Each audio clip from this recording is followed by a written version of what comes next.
네, 정치 이슈 제대로 다뤄보겠습니다. 정치온입니다. 오늘은 김영준 배재대 석좌 교수, 배종찬 인사이트K 연구소장과 함께 분석해드리겠습니다. 어서 오십시오. 안녕하세요. 네, 안녕하십니까? 안녕하세요. 네, 지금 정치권 뉴스 가운데 제일 핫한 게 한동훈 대표 취임 후 지금 일주일도 안 됐는데 정책위장 인선을 어떻게 할지를 놓고서 한 대표가 실제로 고심을 하고 있는 것으로 전해지고 있습니다. 그 이유가 모든 현안을 결정할 때 표대결을 벌일 경우가 있는데 이때 친한계가 표수가 지금 현재로는 부족하기 때문에 정책위장을 교체해야 하는 것 아니냐 이런 문제 때문입니다. 두 분은 어떻게 생각하시는지 먼저 어떻게 생각하세요? 중요한 정치 현안이 있을 때 표대결이 이루어진 적이 있나요? 예. 제가 볼 때는 기억은 거의 없어요. 예. 특히 이제 집권당 같은 경우에는요. 그렇군요. 그 두 번째는 자꾸만 이제 그 전당대회에 나온 전체의 결과에 대해서 예. 우리가 62.8%의 지지를 받았다. 그것도 예. 당신과 민심이 똑같이 60% 이상을 받았다는 거는 그만큼 지금 신임 그 한 대표한테 힘을 실어주라는 그런 하나의 일종의 명령인데 그렇군요. 거기다 대놓고 지금 뭐 최고위원회에서 예. 그 구성을 뭐 5대 4로 하냐 이런 건데 근데 한 대표는 저라면 왜 그럼 고심하고 있는 걸까요? 고심이 위임해도 아니겠죠. 될것 물론 이제 같은데, SNS상에도 그런 식으로 얘기를 할 수는 있을지는 모르겠지만 제가 만에 정점식 정책위원장은 저는 제가 사표를 냅니다. 아, 그래요? 그러니까 일단 신임을 물어봐야죠. 근데 왜 안 묻고 있을까요? 아니, 그러니까 그 면에서 정치력이 부족하다는 거예요. 예. 저 말은 그렇게 예, 해서 예. 그런데도 불구하고 이제 뭐 예를 들어 한동훈 대표가 예. 그냥 유임을 얘기를 한다든지 아니면 교체를 얘기를 한다든지 예. 일단은 변화의 물꼬를 어떻든 간에 그 보여주는 게 목적이라고 하는 건다면 예. 언제든지 그 나름대로 당 대표한테 지금은 힘을 실어줄 수 있는 아니 대통령이 만나서 무슨 말을 하고 지금도 기억을 외롭게 하지 말라면서요. 그렇습니다. 근데 예, 외롭게 하는데 그렇게 이야기했답니다. 친윤이 예. 그것도 뭐 한동훈 신임 대표한테 어떻든 간에 저 문제를 가지고 예. 또다시 뭐 친윤이냐 친한이냐 이런 걸 가지고 아. 얘기한다는 거는 예. 지금 국민의힘이 얼마나 절박한지 그를 잘 모르고 하는 소리죠. 그렇군요. 그렇다면 절박한 정점식 거죠. 의원이 본인의 거취를 스스로 결단을 해야 저는 한다고 스스로 보세요? 또 왜냐하면요. 예. 정책위 의장이 갖고 있는 기능이라는 게 있지 않습니까? 예, 예. 사무총장이야 뭐 정당에 있어서의 여러 가지 운영이라든지 조직이라든지 뭐 예산 문제를 가지고 간다 하지만 정책위 의장은 그 당을 대표하는 의제와 관련된 것에 대해서 상당히 많은 역할을 해야 되거든요. 그렇군요. 예. 그래서 원래는 뭐 우리가 조금 이제 국민의힘 역사를 얘기하면 옛날에는 원내대표를 뽑을 때 예. 정책위 의장을 런닝메이트로 뽑았었어요. 그렇죠. 근데 그거를 이제 바꿨죠. 예. 당 대표가 임명하는 거로 바꿨는데 그거는 현재 더불어민주당은 그 옛날서부터 당 대표가 임명을 한 겁니다. 그렇군요. 왜냐하면 당 대표가 주도하는 의제를 예. 정책위 의장과 같이 호흡을 해야 된다고 한다면 결국은 뭐 이거는 어떤 친한이냐 친윤을 넘어서서 네. 정책위 의장이 교체될 수밖에 없는 그런 구조를 안고 있다 이런 말씀 좀 드립니다. 그렇군요. 네, 뭐 여러 가지 분석이 있는데 김영준 교수의 분석을 들어봤고요. 자, 배종찬 소장께서는 어떤 생각이세요? 전당대회의 결과를 수렴한다라는 것의 기본은 이런 겁니다. 예. 우리가 기업의 새 대표가 와도 인사권과 재정권을 가지게 되거든요. 예, 예. 그리고 회사의 비전 발표도 신임 경영진이 하겠죠. 그 예. 이야기는 뭐냐면 인사와 재정이라는 것은 일괄사표를 내는 것이 기본입니다. 아, 그리고 이런 설왕설래가 나오는 가장 큰 이유는 친윤 친한이 또 불거지지 않는다면 이런 얘기를 할 필요가 없겠죠. 예, 그런데 예. 지금 9명의 지도부 중에서 지명직 최고위원까지 포함한다 하더라도 현재 상태로는 친한 4, 예. 친윤 5거든요. 네, 네. 그러면 정점식 정책위의장이 예. 교체되어야 가시적으로 안정적인 거죠. 그러니까 그렇군요. 친윤 친한이 거론되지 않는다면 이런 논의조차 불필요하지만 예, 예. 괜한 의심을 살 수밖에 없습니다. 그렇다면은 결과적으로는 리더십의 변화라는 것 우리도 그렇지 않습니까? 예. 새로 경영진이 오면은 인사권을 가지는 것은 지극히 당연한 일이고 정점식 의장이 지난 5월에 임명이 됐잖아요. 비대위에서 임명된 겁니다. 그렇습니다. 비대위에서 임명된 것이기 때문에 더더군다나 비상대책위원회에서 임명이 된 상황이면 예. 새로 당원들의 선택에 통해서 온 당대표에 이건 보통은 추경호 원내대표가 다 사표 걷어가지고 아. 당 대표한테 전달하는 겁니다. 원래. 그런데 지금 왜 그런 절차나 관례가 이루어지지 않는 걸까요? 그래서 친윤 친한 이야기가 나오는 거죠. 그래서 정점식 의원인들 네. 바로 한동훈 대표의 또 선배 아닙니까? 더군다나 검사 선배입니다. 예, 그러면은 예, 예. 당연히 개인적으로 볼 때는 아까 김영준 교수께서 말씀하셨는데 물론 나겠죠. 그러니까 이게 자칫 잘못하면 집단 배후에 있고 버티기처럼 비칠 수가 있기 때문에 예. 이것은 당연히 일괄 사표 형태로 추경호 원내대표가 걷어서 대표님 예. 이렇게 다 사표가 됐으니까 인사권을 결정이 되시면 단행을 하시죠. 예. 이렇게 하는 것이 지극히 상식적입니다. 자, 그렇다면 스스로 사표를 내지 않는다면 어떤 결정을 한동훈 대표가 할 것 같아요? 대표는 교체하겠죠. 교체할 것으로 보십니까? 교체하는 게 왜 교체를 예. 하냐면 정점식 의원도 상당히 불안정한 자리가 됩니다. 그러면 예. 차라리 본인이 그럴 이유가 없죠. 초선 의원도 아니고 네. 충분히 자기는 또 국회의원으로서 할 수 있는 역할이 얼마든지 있는데 예. 친윤을 대표하는 것처럼 그렇게 본인이 인식될 그렇군요. 이유가 없는 것이거든요. 예. 그 통합 차원에서 그대로 유임해야 된다라는 의견도 있더라고요. 그래서 제가 말씀드린 대로 사표를 내고 갖다 주면 한동훈 대표하고 뭔가 교감이 또 이루어질 수 있겠죠. 예. 정 선배 예. 이렇게 하는데 뭐 좀 도와주시겠습니까? 나는 우리 한 대표 하자는 대로 다 도와줄 겁니다. 네. 이러면은 이제 그러면 정점식 대표가 계속 좀 하셨으면 좋겠습니다. 예. 선배님 도와주십시오. 이런 형식이 되겠죠. 그렇군요. 자, 그렇다면은 김영준 교수께서는 한동훈 대표가 어떤 결정을 내릴 것 같습니까? 아니 예를 들어서 지금 자꾸만 예. 그 정정식 정책위 의장을 교체하냐가 통합적 차원이라는 그 면에 동의하기가 어려워요. 그래요? 통합 차원이 그게 아니에요? 무슨 통합에 관련 통합은 훨씬 더 예. 굉장히 정교하고 누구나 공감할 수 있는 부분인데 우리가 시대정신이라는 얘기도 많이 하지만 어떤 선거 결과가 나오면 거기에 대해서 그 함의를 우리가 도통 찾지 않습니까? 예. 왜 62.8%는 압도적인 지지를 한동훈 대표한테 줬을까? 그 여러 가지 이유가 있지만 제일 첫 번째는 당정 관계를 포함해서 뭔가 변화를 주는데 예. 상대적으로 제 말은 예. 상대적으로 예. 다른 예. 후보보다도 한동훈 후보에게 결국은 당심과 민심을 같이 함께 받았다는 얘기는 뭐냐면요. 네. 그만큼 강력한 리더십을 중심으로 해서 변화를 이끌어가라는 거잖아요. 그렇군요. 예. 그런데 예를 들어서 최고위원 전체에서도 과반수를 얻지 못한다. 그랬을 때 과연 국민들이 요구하는 기대에 부응할 수 있을 것인가. 예. 오히려 그래서 뭐 괜히 뭐 지나가는 말로 외롭게 하지 말라고 했다는 말이 있다고 하지만 예. 결국은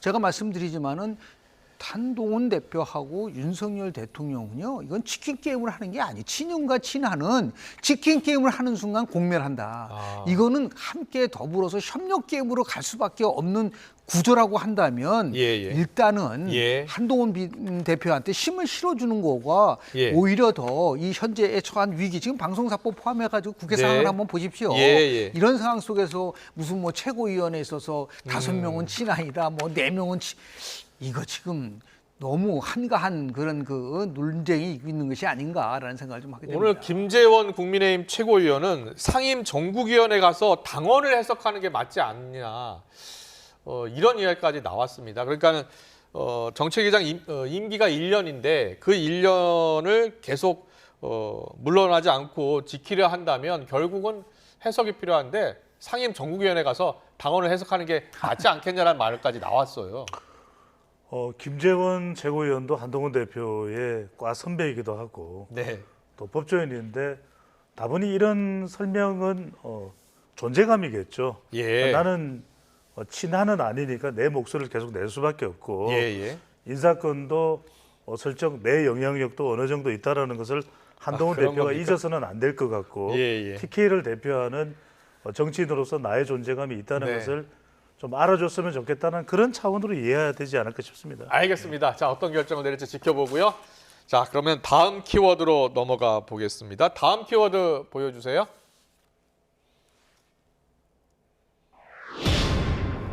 네, 김재원 최고위원이 나왔네요. 한 달.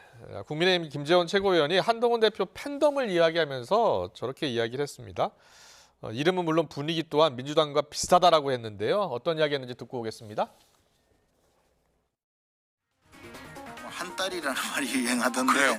예. 위드훈이 뭐 이런 예. 저 클럽 있지 않습니까? 근데 그 중에 제가 아는 뭐 저 그 중에 지도급에 있는 분도 우리 당의 지지자는 아니에요. 제가 아는 분도. 그리고 민주당 활동을 하던 분이기도 하고. 그런데 그런 분들이 보여주는 행태는 지금까지 우리 보수파나 또는 우리 당 지지자들이 보여주는 여러 가지 모습과는 좀 다르니까 자꾸 그런 이야기가 나오는 것 같아요. 저 한 딸이란 표현이 민주당에서 이재명 대표 지지층 개혁의 딸들 네. 그 개딸로 이렇게 표현이 되는데 그거와 이게 상대적인 개념으로 한 딸이라고 표현했어요. 위드훈이라고 한동훈 대표 지지 모임을 이야기하는 것 같습니다. 근데 민주당 활동하던 분이라고도 이야기하고 또 역대 보수층 지지층은 좀 다른 모습이다라고 표현하는데 동의하세요? 지금까지 이제 그 팬덤 정치를 예, 보면은 이제 보수보다는 이제 진보 쪽 진영이 굉장히 강했지 않았습니까? 예. 가장 대표적인 게 시작은 제 기억으로는 우리 노무현 전 대통령의 노사모가 노사모. 굉장히 예. 나름대로 개혁적이고 참여와 더불어서 열정적으로 참여를 했다가 예. 근데 문재인 정부가 들어오면서 또 그때도 이제 그 예서 문빠라는 표현을 썼어요. 그 당시에는요. 예. 그러고 나서 이제 그 부보다 훨씬 강하게 등장한 게 이재명 대표의 네. 뭐 이른바 이제 개혁의 딸, 개딸이라고 하는 그렇습니다. 그러한 이제 예. 팬덤들이 만들어졌는데요. 정당 정치의 차원에서 보면은 그 당원이 적극적으로 열정적으로 참여하고 예. 그리고 그 당에 대해서 애정을 갖는다. 그건 굉장히 바람직하고 정상적인 거죠. 예. 그런데 대한민국의 팬덤 정치가 갖고 있는 가장 치명적인 한계는 뭐냐면 이 팬덤들이 갖고 있는 적대의 감정. 그래서 예. 상대를 인정하지 않고 아. 오로지 자신들만이 옳고 그리고 상대방은 악의 축으로 규정을 하면서 예. 이러면서 어떤 현상이 벌어졌냐면 우리 사회의 가장 큰 문제는 우리 양극화 얘기를 많이 하지 않습니까? 예. 정치 양극화 얘기하지만 정서적 양극화를 심화시켰다. 그러니까 정서적 양극화라는 건 완전히 대화 타협을 종결시키고 오로지 우리만 간다라고 하는 것이죠. 예. 이러한 개딸에 대한 피해는 포퓰리즘과 연결이 되고 정치 양극화랑 연결되면서 상당히 많은 후유증을 지금 안고 있는 건 사실인데 예. 현실적으로 보면은 팬덤을 갖고 있는 정치인과 그렇지 않은 정치인, SNS에서 얼마나 팬덤들이 활동하느냐에 따라서 지지도, 인지도가 영향을 받고 있는 세상으로 바뀌었단 말이에요. 그렇습니다. 그러다 보니까 자연스럽게 이제 보수 진영에서도 예. 그러면 우리도 그 진보 진영과 같은 이제 강력한 지지층 팬덤이 좀 있어야 되는 거 아니냐라는 문제는 많았었는데 예. 이번에도 보면은 저렇게 62.8%의 높은 지지를 받은 한동훈 비대위원 대표의 예. 이면 속에는 일종의 보이지 않는 한동훈 열성 지지층, 그러니까 예. 한동훈 팬덤이 존재하고 있는데 이것이 다른 상대 후보보다도 훨씬 강하다라는 예. 것이 이제 지배적인 견해였었거든요. 아. 근데 다만 지금 팬덤 정치를 하면서 아까 얘기한 개딸들이 가장 큰 문제가 뭐냐면 이재명 대표와 반대하는 사람이라든지 예. 민주당의 견해와 반대하는 사람한테 문자 폭탄을 막 쏘잖아요. 예. 이렇게 해서 인격적 모독을 하고 거기에 막말을 하고 협박을 하는 이런 정치는 민주주의의 적이란 말이에요. 예, 근데 만약에 한 딸이라는 그 팬덤이 예. 지금 얘기하는 조금 전에 얘기하는 정책의장 당신 물러나세요. 왜 계속 지키고 있습니까? 라고 해서 계속 협박하고 위협하고 그런 식의 팬덤은 오히려 더 그 우리가 바라보는 정상적이고 합리적인 이러한 정치를 방해할 수 있는 요인도 있다라는 것을 인지를 좀 할 필요가 있다 그렇군요. 생각 좀 듭니다. 예, 팬덤 정치가 최근 정치의 모습을 보여주기도 합니다만 그 동전의 양면처럼 긍정적인 측면과 부정적인 측면이 지금 함께 존재하고 있는 상황이다. 그렇습니다. 이 예, 부정적인 면을 최소화하는 것이 가장 핵심이라고 봐야 되겠죠. 예, 그러니까 예. 개혁의 딸들 이재명 전 대표나 또 민주당으로 결집하는 것이야 뭐 탓할 일이겠습니까? 예. 정치적으로 그런 의향을 강하게 가지고 있는 집단으로 봐야 될 텐데 예. 그렇지만 개딸들의 경우에도 수박을 가리고 당도에 따라서 가리고 예. 또 공격을 하고 파괴적으로 또 적대적으로 상대방에 대해서 이렇게 할 때는 그 부분은 또 부작용 아니겠습니까? 그럼 마찬가지로 예. 지금 말씀하시려고 하는 그 정점식 정책위 의장의 홈페이지로 가서 그렇습니다. 그 얘기 사퇴하라. 하려고요. 이건 잘못된 거예요. 사퇴하라고 요구를 했다고 하던데. 이런 부분에 대해서 한동훈 대표는 단호하게 선을 그어야 됩니다. 아무리 위더훈이가 10만이 아니라 100만일 때도 예. 이건 아닙니다. 이런 팬덤 저는 단 한 명도 원치 않습니다. 분명히 이야기를 하시고 예. 다만 한동훈 대표의 팬덤이라고 할 수 있는 한 딸과 예. 그렇게 지칭을 김재원 최고위원이 하니까요. 그리고 개딸의 차이는 있습니다. 왜냐하면 둘 다 팬덤이라고 하는 공통점은 있지만 개딸의 경우는 좀 더 많이, 좀 더 강하게 결집이에요. 이재명 전 대표적으로 결집하라. 다른 목소리는 절대로 인정을 하지 않겠다는 성격이 강하지만 한동훈 대표의 팬덤인 한 딸은 변화를 요구합니다. 예. 그러니까 이번에 전당대회에서 한동훈 대표가 62.84%의 높은 득표를 올린 것은 예. 한동훈을 선택한 게 아니에요. 변화를 선택한 겁니다. 그러니까 지금의 국민의힘으로서는 도저히 경쟁력이 없다. 민주당을 이길 수도 이재명 전 대표를 비롯해서 민주당의 차기 대선 후보들을 경쟁자들 이길 수도 없다. 이것 때문에 변해라. 예. 한동훈 대표도 변하고 윤석열 대통령도 변화시키고 윤석열 정부도 변화시키고 국민의힘도 변해라. 이 변화에 대한 것을 강력하게 주장하는 것이 위더훈이 이른바 한 딸이라고 봐야 되겠죠. 그렇군요. 예. 그래도 지금 팬덤이 자체가 잘못된 거는 아니에요. 예. 그러니까 팬덤이 갖고 있는 이제 부정적인 부분에 대해서 정치 리더십이라는 거는 이런 거거든요.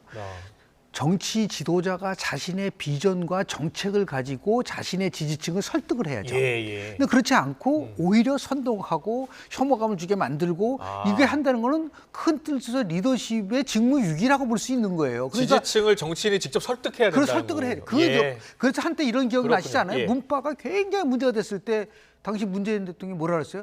양념이다라고 얘기해서 공격받은 적이 있어요. 그런 것처럼 리더십의 관점에서 본다고 한다면 자신의 지지층을 갖는 거는 굉장히 중요한 요소지만 이걸 일탈 행위가 왔을 때 그것을 아주 빠르게 제어하고 바른 방향으로 가게 해주는 거는 전부 다 리더의 역할이라는 것을 분명히 인식해야 된다. 그럼 이번에 한동훈 대표 지지자들이 정전입 정책의장 사퇴 촉구 댓글 다는 것은 한동훈 대표가 어떻게 대처해야 된다고 보세요? 본인이 그 한 딸이라는 것에 대해서 정확하게 모임에 대한 것들을 정체성이라는 것을 갖고 있는 것인지 지금 그래서 개딸은 분명히 이재명 대표와의 정체성이 다 일체화됐다는 걸 알고 있는데 지금은 뭐 김재원 최고위원이 한 말이 진짜인지 거짓말인지도 잘 모르겠고 그 사람이 반짝하는 단어 가지고 뭔가 장해찬 전 최고위원이 한번 언급한 적이 있다고 합니다.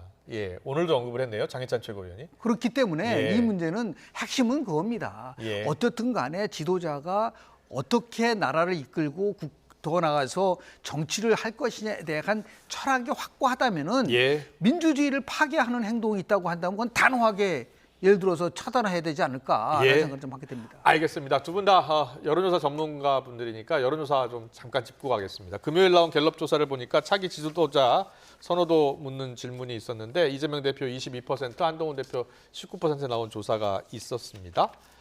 이재명 전 대표는 1%포인트 하락을 했고 한 대표가 2%포인트 상승을 했고요. 그리고 이 조사부터 좀 잠깐 볼까요? 이게 좀 대선까지 워낙 많이 남았는데 차기 장래 대통령감으로 누가 좋겠냐라는 질문이었고요.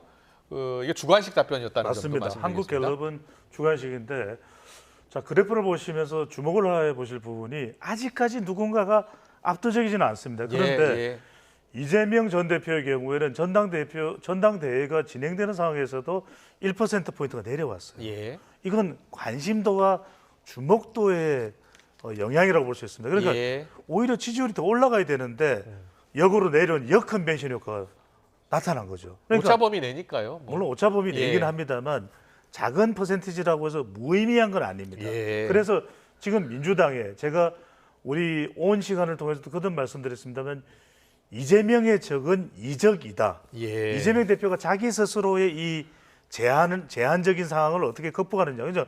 사람들이 전당대회 뻔하니까 관심도도 떨어지고 하는 부분을 어떻게 이걸 변화를 통해서 더 주목도를 높이느냐. 이게 중요한 것이고 한동훈 대표의 경우에는 컨벤션 효과를 누렸다고 봐야 되겠죠. 그러니까 직전 조사 대비 올라갔는데 문제는 앞으로가 문제입니다. 짧게 정리를 해드리면 이재명 전 대표는 대표도 거의 기정사실화 되어 있는 것이고 내부적으로는 별 문제 없어요. 외부적으로야 이제 재판이 기다리고 있지만 한동훈 대표는 외부적인 이재명 전 대표나 조국 대표를 대항하기 앞서 내부적인 걸림돌을 제거해야 돼요. 그러니까 윤석열 대통령의 관계를 어떻게 하느냐. 김건희 여사와 관련된 논란들 당 내부의 이 갈등 구조를 어떻게 극복하느냐. 이 부분이 핵심 중대 과제가 될 거예요. 그렇군요. 예. 저는 이 상황 속에서 차기 지도자 선호도에 대한 것들 이제 특정 후보를 해서 저는 해석하지 않습니다. 이재명 22%, 조국 5%, 27%예요. 예. 그런데 지금 얘기하는 한동훈 19%, 네. 이준석 후보 개혁신당이니까 예. 원희룡, 홍준표, 오세훈, 안철수 전부 다 더하면은 27대 28이라는 거예요. 그렇네요. 예. 그러니까 이게 지금 어떤 상황 속에서 특정한 세력이 그럼에도 불구하고 이런 결과가 나왔다는 거는 두 가지 합의가 있는 거예요. 첫 네. 번째는 뭐냐면 아니 지난 총선에서 정말 예. 민주당이 압승을 거뒀는데 불구하고 지도자 측면에서 보면 그렇게 쉽게 표현해서 보수를 압도하지 못한다고 하는 첫 번째 그런 예. 점을 두고요. 두 번째는 뭐냐면 이제는 뭐 보수는 완전히 망했다, 진보로 완전히 기울어진 운동장이다라고 얘기하기에는 예. 결국은 일극 체제와 여기는 다극 체제라는 싸움이 진행될 수 있는 가능성이 있기 그렇군요. 때문에 예. 현재의 흐름보다는요. 이게 뭐 제가 볼 때는 3년 정도 남아 있는데 네.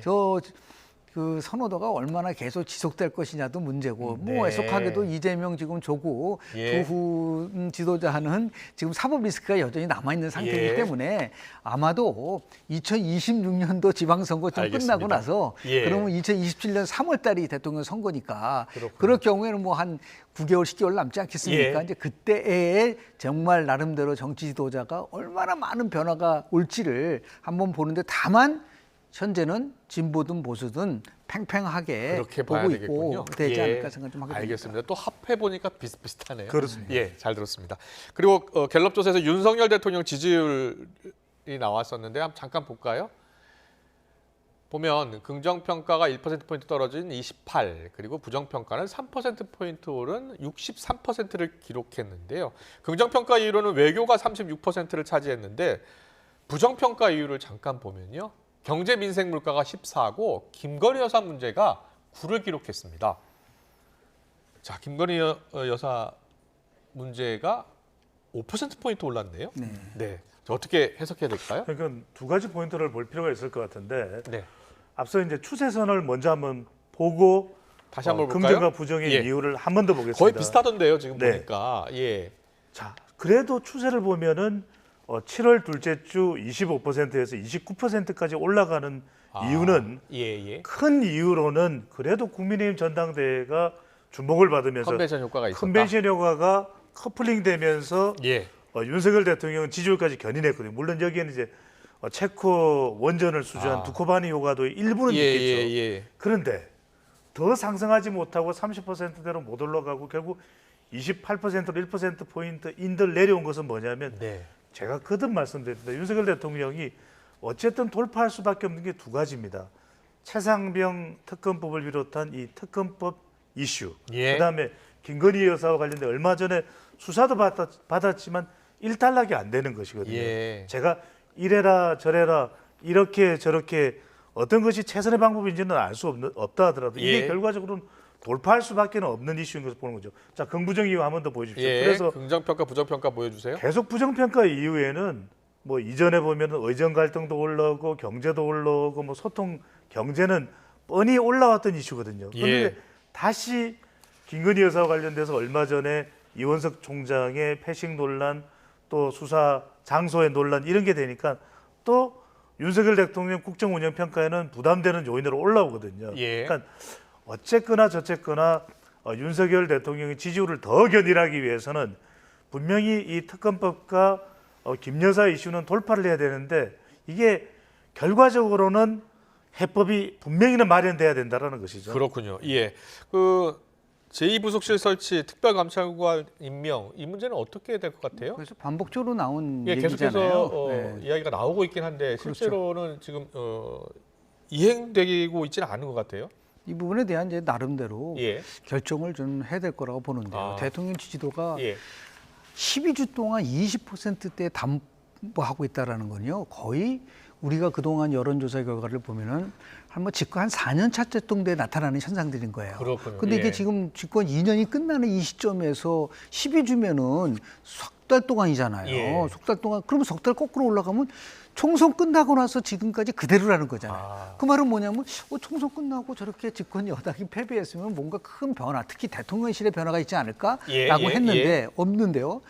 이 내려가는 이유 때 가장 결정적인 그 대통령 지도가 내려갈 때의 그 상황을 좀 이렇게 조금 아주 심층적으로 분석을 해보면 윤석열 대통령은 지난 대선에서 내세운 아주 중요한 캐치프레이즈가 뭐였었냐면 공정과 상식이었습니다. 네. 그래서 문재인 정부 5년 만에 정권이 교체됐었어요. 예, 그럼 예. 거꾸로 얘기하면 문재인 정부가 굉장히 공정하지 못했고 상식적이지 않은 건데 그 대통령이 되고 나서 2년 동안 보니까 윤석열 정부도 공정과 상식은 사라지고 결국은 모든 것을 독단적으로 끌고 간다라는 인식이 많이 팽배되면서 국민들이 예. 이탈한 거거든요. 예, 예. 그래서 지난번에 검찰총장 패싱 문제만 하더라도 이게 과연 공정한 건가? 예. 그러니까 예를 들어서 뭐 비공개를 하는 거는 있을 수가 있어요. 그러나 이거를 장소를 검찰청사가 아니고 그리고 검찰총장까지 패싱했다는 데 대해서 사람들이 이건 공정하지 않다. 이건 상식적이지 않다. 그러다 보니까 당연히 대통령의 트레이드 마크에서던 공정과 상식이 그렇군요. 훼손됐다는 것을 보여주는 순간 예. 저렇게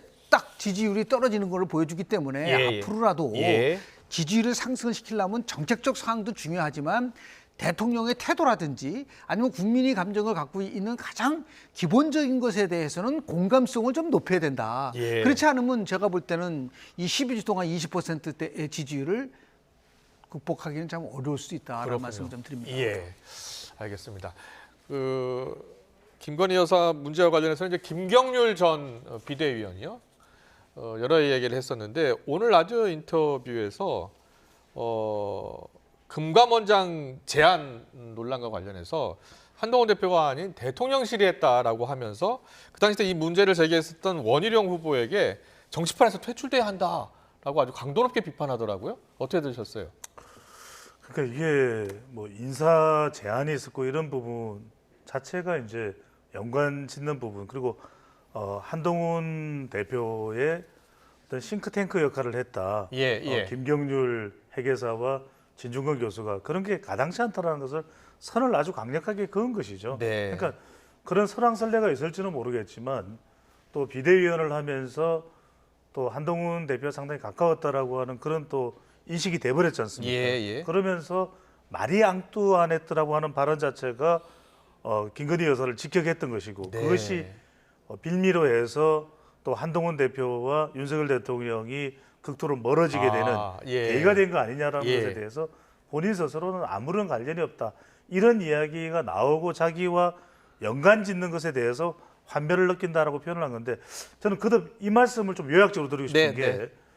김재원 최고위원도 뭐 한 딸이다 또는 뭐 이 한 딸의 위더우니의 지도 층을 이룬 지도부에 예, 있는 예. 사람이 관리자 쪽에 민주당 출신이다. 제발 이런 얘기 하지 말고 어떻게 하면 당이 단결하고 예. 윤석열 대통령과 한동훈 대표가 좀 더 당정 간의 협력 관계를 유지할지 김경률 같은 자연인들은 좀 그대로 두는 방법은 무엇인지 이런 걸 사실 고민해야지. 그렇군요. 끊임없이 서로 없는 이야기를 만들어내고 이간질하고 이게 저는 우리 국민들까지 상당히 불편하게 만드는 가장 큰 이유입니다. 예.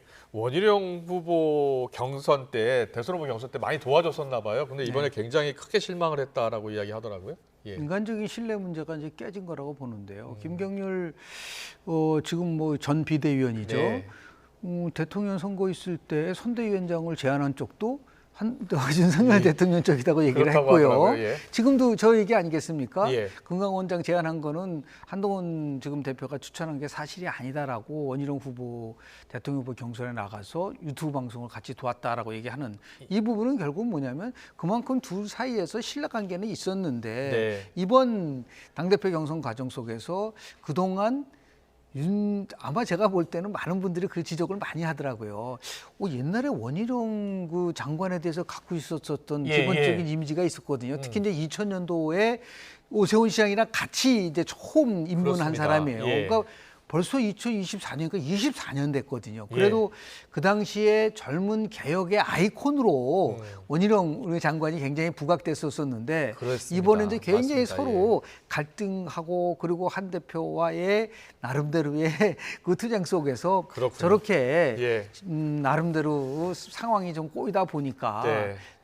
뭐 지금 이제 김경률 비대위원장도 뭐전 비대위원도 한매라고 그렇군요. 나오는데 제가 볼 때는 누가 잘못을 떠나서 네. 지금 나오는 논쟁을 보면 참 거칠고 투박하다. 네. 참 거칠고 투박합니다. 그러니까 정치에 대한 나름대로 이해도 부족하고 그리고 뭐 김경률 전 비대위원도 당시 비대위원이었었잖아요. 예. 그럼 이게 굉장히 비상적 상황인데도 불구하고 어떻게 마리 앙뚜아네트로 비교를 하면서 갈등을 얘기했었던 그리고 또 그러면 그렇게 당당하면 비대위원을 계속 하더라도 그럼 출마를 좀 해보지 그러셨어요? 또 출마는 또 안 했어요 본인은. 그런 면에서 봤을 때 잘잘못을 넘어서 지금 국민의힘에 필요한 것은요 어떠한 누가 더 옳으냐 그러냐라고 하는 부분이 아니라 어떻게 하면은 하나가 될 수 있느냐라는 부분들이 있지 않습니까? 그러니까 다시 얘기해서 한동훈 대표가 얘기하는 변화의 시작이라고 하면은 거기에 걸맞는 나름대로의 언행이 있어야 되지 않을까요? 말의 품격이라든지 아니면 글의 품격이라든지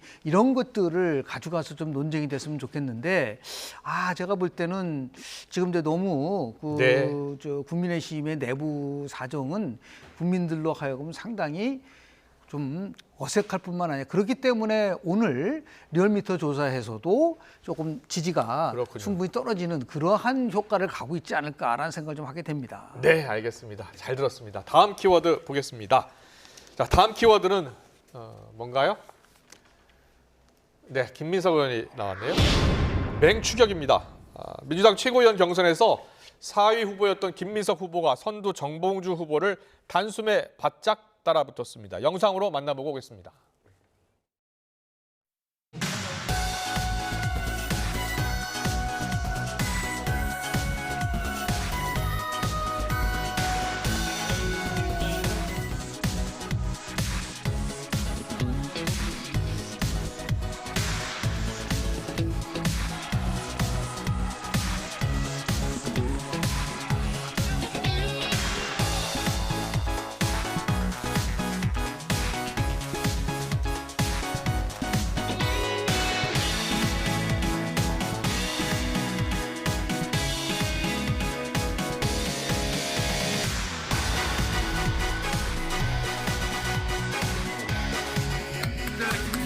밖에 안 나오는 게 대표님이 아까 내가 김민석 후보밖에 안 나오는 게 그게 찍혔어.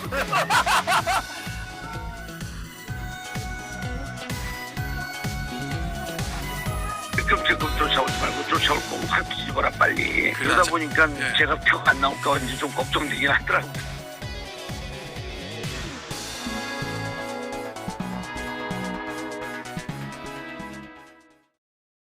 네, 최근에 이제 민주당 최고위원 경선에서 김민석 후보가 선전하고 있는데 그 뒤에 명심이 있는 것 아니냐라는 이야기가 계속 나오고 있는데 그렇게 보세요? 국민의힘 최고위원의 수석 최고위원이 누가 됐죠? 김재원 최고위원인가요? 장동혁 의원. 장동혁 의원 최고위원. 청년 최고위원은 또 마찬가지로 한동훈 후보가 런닝메이트라고 지명한 사람이 결국은 압도적으로 최고가 되는 겁니다. 이제는 조용히 있다가 의외로 지금 정봉주 전 의원이 이렇게 부각이 되니까 뭐 영상이든 뭐든 통해서 핵심은 뭡니까? 이재명의 런닝메이트는 김민석이다라고 하는 메시지가 딱 전달되는 순간 강성 지지층의 대반격이 시작이 된 거죠. 지금 1.7%포인트밖에 차이가 안 나는데요. 저거는 뭐 상당히 나름대로 이제 그 김민석 후보가 부상될 수밖에 없는 구조고요. 정봉주 지금 의원은요. 수석 최고위원이 안 되더라도 지금까지는 성공한 거예요. 자기가 원에 있으면서 최고위원에 들어가면 얼마든지 목소리를 낼 수 있기 때문에 그럼에도 불구하고 이게 뭐 런닝메이트로 하는 것이 나쁘냐라고 얘기하기도 저는 어렵다고 봐요. 왜냐하면 모두 다 뭐 미국 같은 경우는 공식적으로 대통령하고 부통령하고 같이 런닝메이트로 나가게끔 돼 있지 않습니까? 그렇습니다. 그러면서 봤을 때 뭐 저는 아마도 이재명 그 대표가 수석 최고위원을 정말 자기가 공천을 주지 않은 정봉주 전 의원이 된다는 데 대한 상당히 나는 심리적 부담감도 있었기 때문에 그런 부담도 있었을까요? 나름대로 큰 시그널을 좀 준 게 아닌가라는 생각을 좀 합니다. 그래서 우리가 선거는 제가 지난 국민의힘 전당대회를 설명하고 분석하면서 BP와 TP, 브레이킹 포인트와 터닝 포인트가 중요하다는 말씀을 드렸잖아요. 근데 선거에서는 이만큼이나 할로 이펙트, 후광효가 중요한 겁니다. 그렇군요. 그러니까 후광이 없던 것이 김민석 최고위원 도전자의 뒤에는 이제는 이재명 전 대표가 계속 보이는 거예요. 예. 그러면 이건 해보나 마나 이런 상황이 이제 벌어지게 되는 것인데 그렇습니까? 예. 문제는 뭐냐면 이런 거죠. 뚜껑 열어봐야 되겠지만 예. 확대명이 아니라 그 어대명이 아니라 확대명. 예. 확실히 대표는 이재명을 네. 넘어서서 이제는 9대명이잖아요. 90%대 대표 이재명이었는데 예, 이제 예. 말 그대로 이전령입니다. 이재명 절대 영향력. 아. 그러니까 그런 상황이 되는 것은 말 한마디에 이렇게 당원들의 지지층들의 표심까지 달라지는데 저는 이 부분을 계속 지적합니다. 이적이 이재명 대표의 적은 이재명 대표가 된다는 이 말을 절대로 잊어서는 안 되는 것이 그러면은 최고위원회의가 열렸을 때 적어도 국민의힘 같은 경우에는 김재원, 김민전, 인요한 이들은 다른 목소리라도 낼 거 아닙니까? 예, 예. 그러면 전당대회가 8월 18일 민주당이 끝나고 나서 최고위원회의가 열리면 누가 이재명 대표가 된다면 이재명 대표에게 다른 발언을 할 이견을 네. 제시할 그런 최고위원이 있을까요? 그러면 이 부분이 민주당에서는 우리는 완전히 한 목소리를 냅니다. 대동단결입니다. 단일 대우입니다라고 할지 모르지만 바깥에서 중도층 유권자들이 볼 때는 상당히 그런 모습이 긍정적이기보다는 또 중도층이 유입하기 불편한 상황을 만들 수도 있는 것이거든요. 예. 과연 이런 점들을 어떻게 앞으로 해결하고 해소할 수 있을지가 중요해지는 것이죠. 그렇군요. 여론조사 관점에서 보면요. 네. 7.23 전당대회가 끝나고 나서 그 이후에 보면은 국민의힘 지도가 상당히 높았다는 결과가 좀 많이 나왔었어요. 예. 근데 하는 이제 흥미로운 거는 8.18 전당대회가 끝나고 나서 과연 민주당 지지도가 네. 얼마나 나올까라는 부분이죠. 이게 예를 들어서 오히려 네. 굉장히 컨벤션 효과가 없이 그냥 밋밋하게 과거와 다른 형태로 나타났고 한다면 지금 이제 우리 배 소장이 우려한 대로 이적이라는 것이 나오는 거죠. 특히 90%대 득표를 가지고 만약에 이재명 대표가 당선된다고 한다면 예. 그런 부분 속에서 국민들이 갖고 있는 변화라는 게 없구나. 네. 가장 큰 거는요. 지난 예. 총선에서 왜 정부 여당이 패배했을까요? 윤석열 정부는 변화하지 않는구나. 그것이 가장 강력했다면 예. 지금 국회에서의 상황이나 전당대회 상황이나 보면 민주당은 변한 게 없네. 라고 딱 국민들이 인식하는 순간 그거는 상당히 나름대로 역풍이 불 수도 있다는 것을 염두에 둬야 되는데 지금은 뭐 정치에도 관성의 법칙이 있거든요. 예. 지금 굉장히 이재명 대표에 대한 그 후광 효과를 포함해서 열풍이 민주당 내에서는 워낙 세기 때문에 제어는 할 수 없을지는 모르지만 네. 이거를 제어할 수 있는 길은 결국은 끝나고 나서 민심이 어떻게 표출되는지를 보고 우리가 앞으로 민주당이 향후에 어떤 진로를 택할 것인가에 대한 평가를 좀 해보고 싶습니다. 알겠습니다. 잘 들었습니다. 여야가 지금 방송사법 또 이진숙 방통위원장 청문회를 놓고 충돌하고 있는데요. 관련 이슈는 내일 좀 더 자세히 짚어보겠습니다. 오늘 정치권 이슈는 여기서 마치겠습니다. 지금까지 배종찬 인사이트K 연구소장, 김영준 배재대 석재 교수와 함께했습니다. 잘 들었습니다. 네. 고맙습니다. 고맙습니다.